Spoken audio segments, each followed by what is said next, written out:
Right, Celtic know who they will have to beat to get through in the Europa League. We have been drawn in a group with the following: Bayer Leverkusen, Real Betis and Ferencvaros, our old friends from Hungary. We're going to chat about it on this video. Euan, immediate thoughts?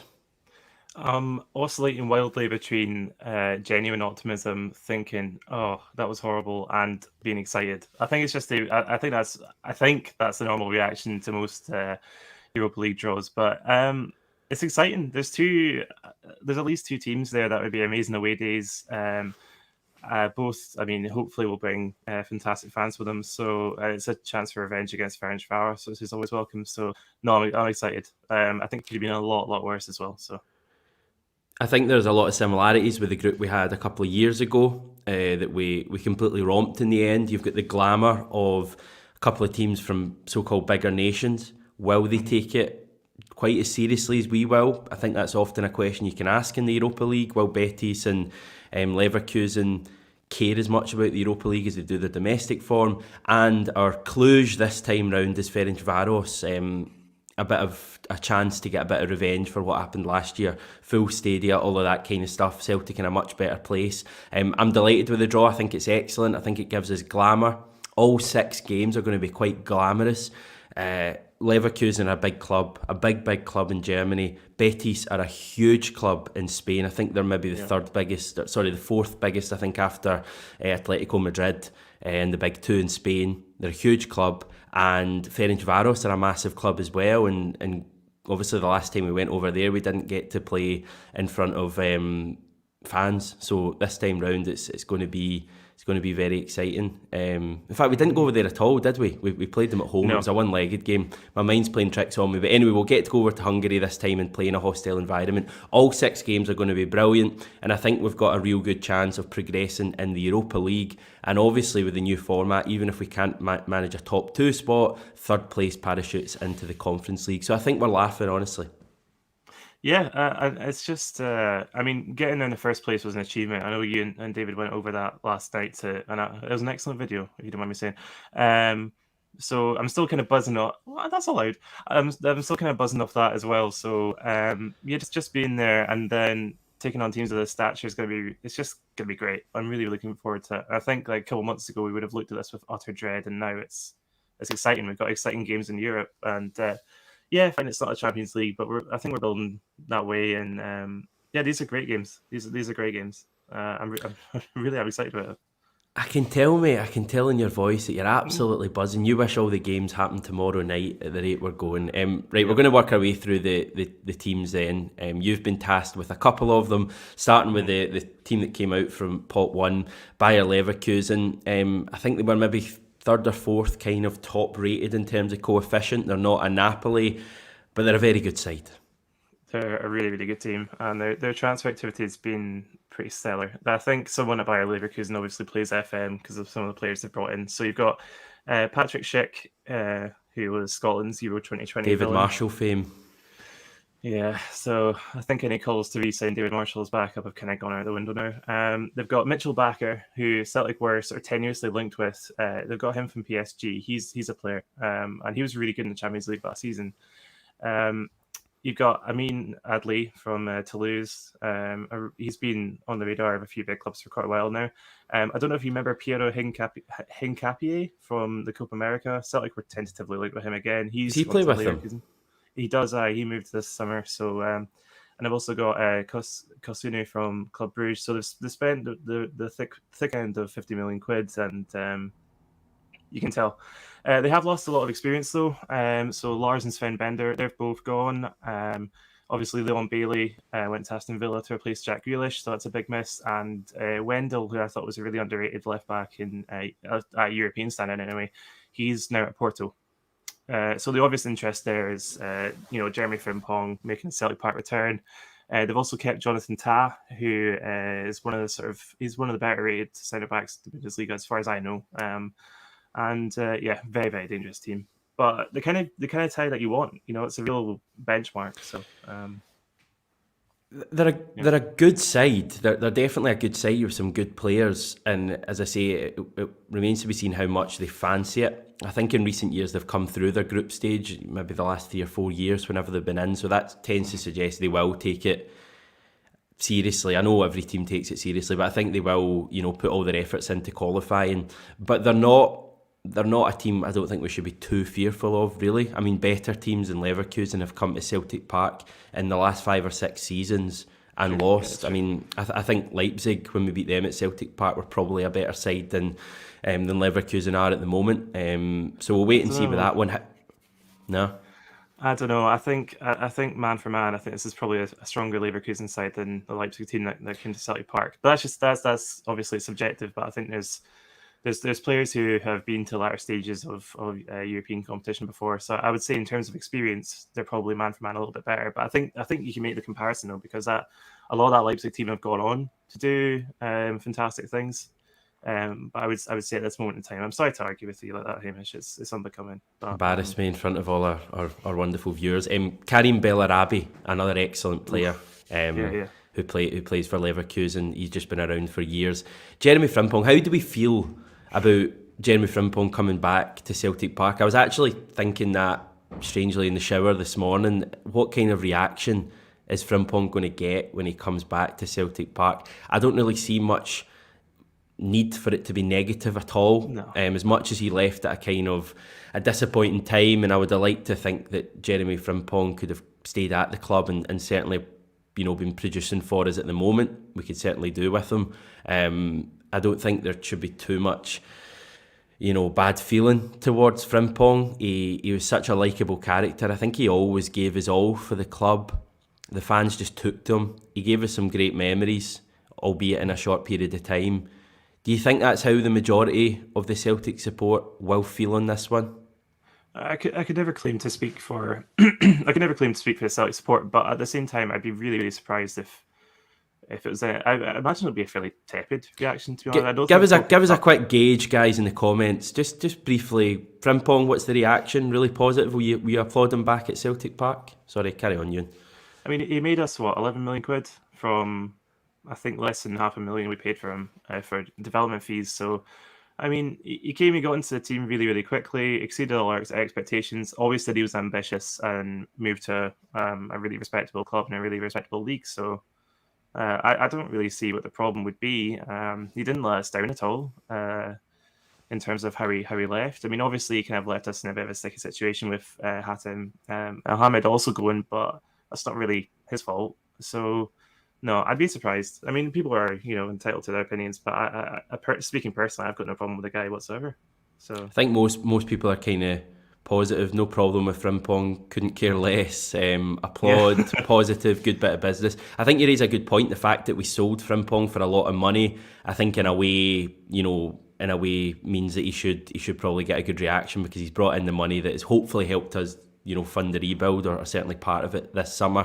That's Bayer Leverkusen. Real Betis were the next side that came out, pot 3, a very challenging side as well, I would suggest.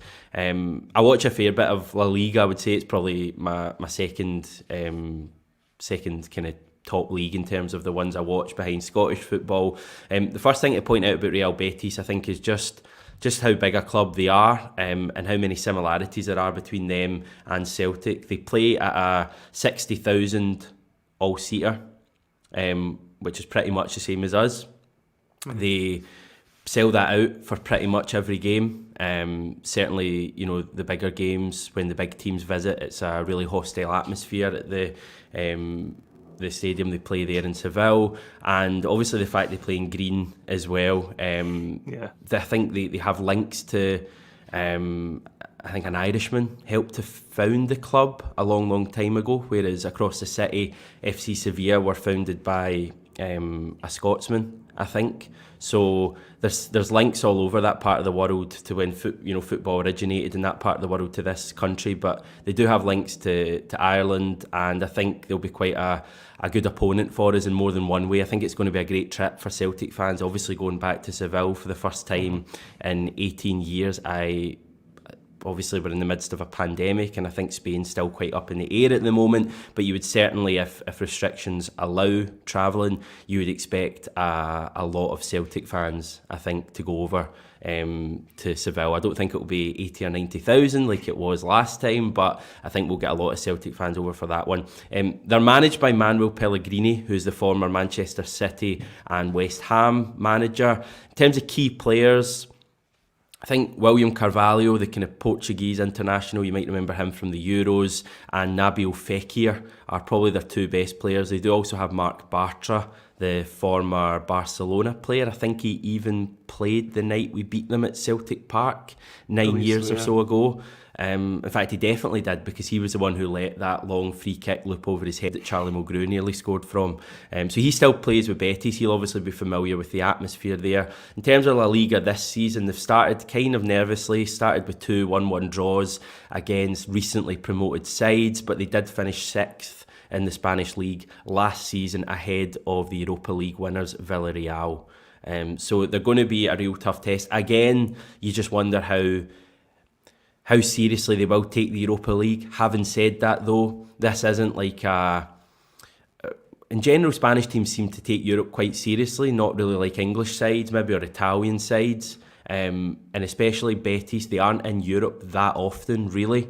They kind of sit between like the kind of mid-table in Spanish football, and they're maybe in the Europa League once every 3 or 4 years over the last couple of decades. So I think with that big support, I do think they will take it really seriously, which is obviously going to make it much tougher for us. They've got a lot of good players in that team. Joe Robles as well as our goalkeeper. I think he was at Everton a few years ago. So they're filled with good players. They've got a really good manager. They're going to be tough opposition.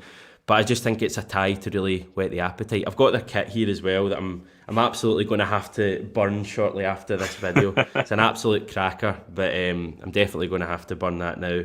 But I honestly tweeted this morning saying, can't wait to, or I really hope Celtic draw Real Betis, because I would just be buzzing for that. And the hot and cold balls came out. UEFA did their job, so we've ended up with Betis. Yeah, I've always had a bit of a thing for Betis. You can tell from the grey hair. I'm old enough to remember when Danielson signed for them, and that big being money, so that being such a huge deal. And I was like, oh, there's a green and white club that play in Spain. That's pretty cool.